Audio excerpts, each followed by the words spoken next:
خانه اصلی همه این حیوانها در طبیعت است، اما ظاهراً بعضی‌هایشان راه گم می‌کنند و پایشان به خیابان مولوی تهران می‌رسد، مرکز عمده فروش انواع حیوانات در پایتخت ایران.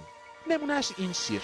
باورتان می شود که این یک سلطان جنگل است که برای فروش در یکی از مغازه‌های خیابان مولوی تهران نگهداری می شده و آنطور که شواهد و قرائن نشان می دهد مغازه‌دار محترم آن را گوشه خیابان پارک می کرده و با شلنگ می شسته.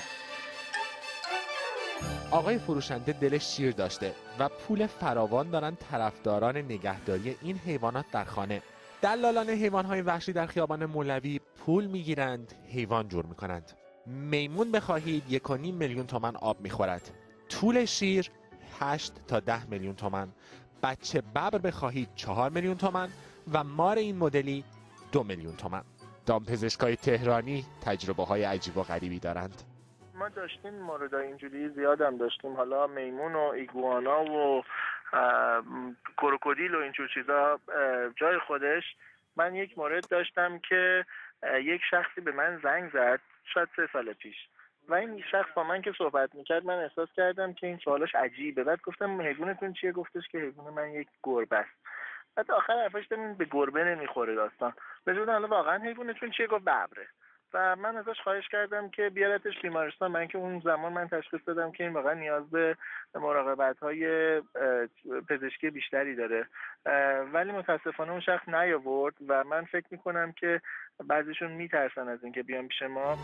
بچه شیری که اخیراً کف خیابان‌های تهران پیدا شد و گفتن دست‌آموز بوده، یعنی خانگی بوده و به هر دلیلی دیگر جایی در خانه ندارد. می شود حدس هم زد. فرض کنید در یکی از این خانه ها عشقتان بکشد و حضانت یک بچه شیر را قبول کنید. بچه است و با شیش شیر نوش جان می کند. دست آموز هم می شود. شیرین، اما شیر است. از هزینه نگهداری و کیلو گوشت و لقمی که نوش جان می کند بگذریم، اگر آقا یا خانم شیر از خواب بیدار شد و خواست بنابر غریزه‌اش نعره‌ای برای سلام علیک با شما بکشد چه؟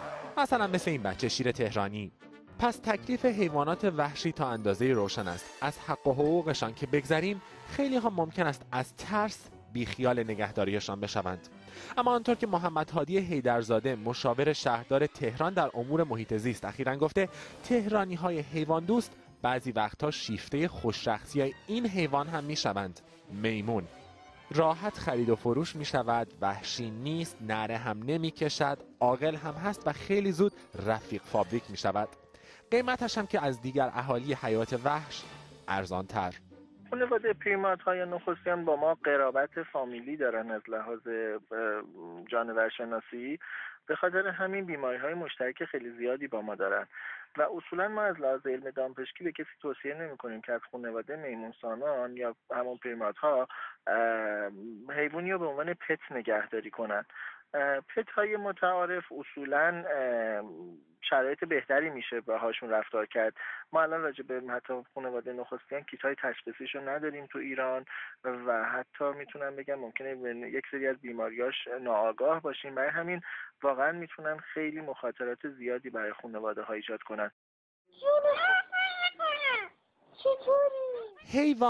حیوان است. ادا دارد ولی دردسر هم دارد.